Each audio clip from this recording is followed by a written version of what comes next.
जग में ऊंचा राम का नाम, जप लो जय श्री राम, जप लो जय श्री राम। बोलो राम राम श्री राम राम, बोलो राम राम श्री राम राम, राम राम राम बोलो राम राम राम।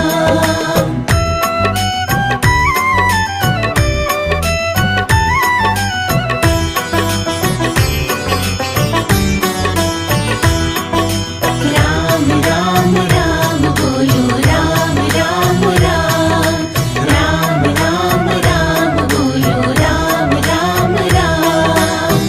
कर सुमिरन श्री